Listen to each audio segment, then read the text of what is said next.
সারা রাজ্যে জব্বর ঠান্ডা পড়েনি এখনো, কিন্তু পুরুলিয়ায় রাতের তাপমাত্রা 10-এর কাছে চলে যাচ্ছে। আর ঠান্ডা পড়তেই পাহাড় জঙ্গলে ঘেরা লাল মাটির পুরুলিয়ায় পর্যটক ভরা মরশুমে চওড়া হাসি পুরুলিয়ার পর্যটন ব্যবসায়ীদের মুখে। পুরুলিয়া মানে একসঙ্গে জঙ্গল আর পাহাড়।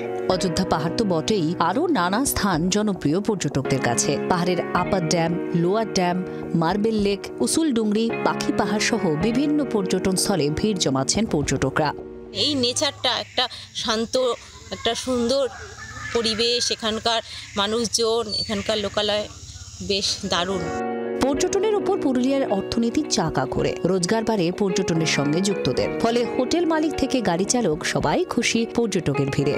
শীতটা একটু দেরিতে পড়লেও প্রচুর বুকিং হচ্ছে। যেমন গতকাল থেকে টেম্পারেচার প্রায় 10-এর নিচে নেমে গেছে। এই শীতের আমেজ উপভোগ করতে প্রচুর লোকজন আসছে, বুকিংও হচ্ছে। ডিসেম্বরে একটা হিউজ পরিমাণ ভিড় হচ্ছে আপনার অযোধ্যা সারাউন্ডিং গোটায়। আর আমাদের গাড়ি ব্যবসাও খুব ভালোভাবে চলছে।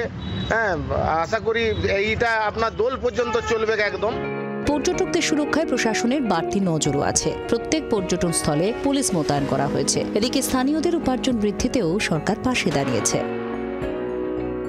প্রচুর পর্যটক আসে এবং পর্যটকদের জন্য আমাদের প্রশাসন, আমাদের মাননীয় মুখ্যমন্ত্রী প্রচুর হোমস্টে থেকে শুরু করে আমরা বিভিন্ন জায়গায় জল বা অন্যান্য যেসব রাস্তাঘাট প্রশাসন তরফ থেকে করে দেওয়া হয়েছে।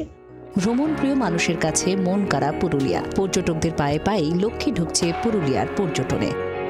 পুরুলিয়া থেকে মনোরঞ্জন মিশ্রের রিপোর্ট, জি 24 ঘন্টা। বাংলার আওয়াজ, বাঙালির আবেগ, জি 24 ঘন্টা।